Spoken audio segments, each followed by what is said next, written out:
Qual foi a última vez que você se sentiu entediado? Tipo, eu não tô falando de quando você percebe que tudo tá tão monótono que você decide ir no Instagram gastar as horas que você não tem.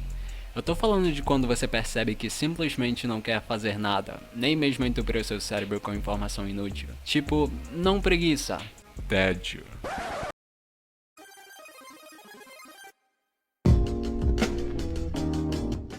É, eu sei, eu demorei um pouco pra pensar também. E foi aí que eu reparei que...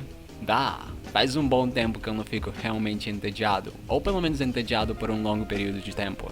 O que provavelmente é proporcionado pelo conteúdo infinito que eu tenho acesso. Enfim, com todo esse conteúdo gratuito, é argumentavelmente quase impossível cair no tédio hoje em dia. Sério, você pode simplesmente apertar 5 botões no teclado e ver mais genitais do que a sua avó viu durante a vida toda. Isso não é algo especial da nossa geração? Enfim, depois de perceber que eu não tinha experimentado tédio por um bom tempo, eu comecei a pensar: eu tenho saudade de ficar entediado.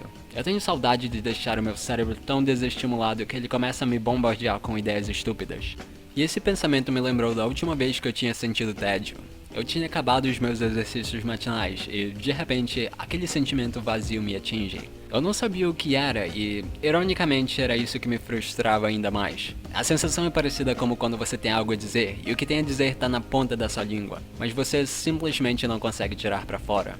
Você começa a se perguntar seriamente o que é, como se a continuidade do tempo dependesse daquilo. Você começa a procurar por palavras parecidas para tentar dar continuidade ao seu pensamento. Mas você não acha. É como se essa palavra nunca nem tivesse existido em primeiro lugar. Você então desiste e só usa a palavra mais semelhante que o seu cérebro burro conseguiu achar. Depois de contemplar a minha situação de falta de propósito por alguns minutos, eu resolvi ir com a coisa que meu cérebro mais se sentiu confortável em fazer. Eu entrei no Discord, algo que eu não tinha feito em meses. Eu comecei a falar com pessoas que estavam espalhadas por todo o mundo.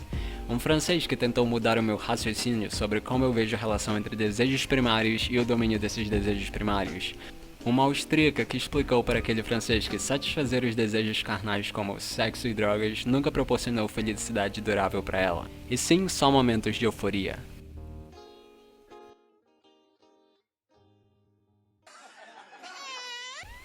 Em resumo, depois de falar com aquele pessoal por horas, eu percebi que, caramba, eu tive um ótimo tempo aqui, e tudo isso porque eu fiquei entediado e resolvi fazer algo fora do ordinário.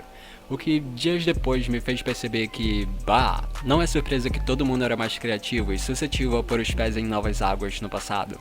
Ok, nós matávamos uns aos outros bem mais no passado só porque estávamos entediados, mas o ponto é, tédio pode servir como um catalisador que pode facilitar o surgimento de novas ideias, mesmo que essa ideia seja: eu deveria matar meu vizinho. Celulares não existem, ninguém vai me cancelar no Twitter. Foda-se.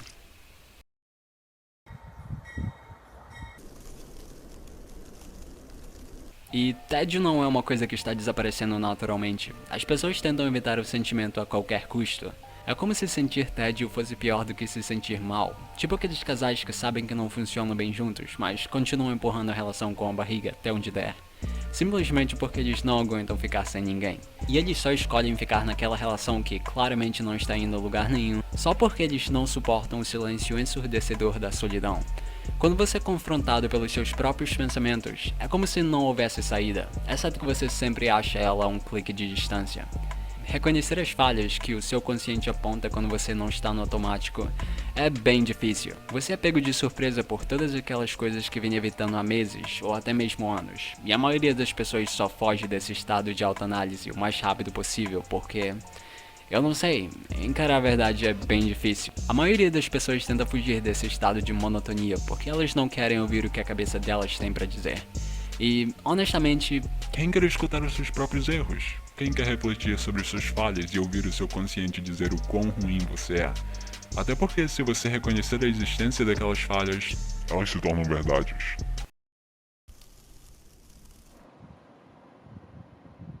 recentemente eu venho forçando a minha mente a entrar no estado de tédio, o que pode parecer tedioso, mas na verdade acabou sendo bem interessante. O seu cérebro, sem estímulo algum, começa a pensar profundamente sobre literalmente qualquer coisa que vem à tona, o que no meu caso acabou criando ramificações para uma imaginação mais fértil e, ironicamente, também me deixou mais produtivo. Em conclusão, o que eu tô tentando dizer com tudo isso é, sei lá mano, tenta pensar em nada às vezes. E se o seu cérebro começar a apontar as suas inseguranças, tenta achar a fonte daquilo, e talvez você sairá da experiência sabendo algo novo sobre você mesmo.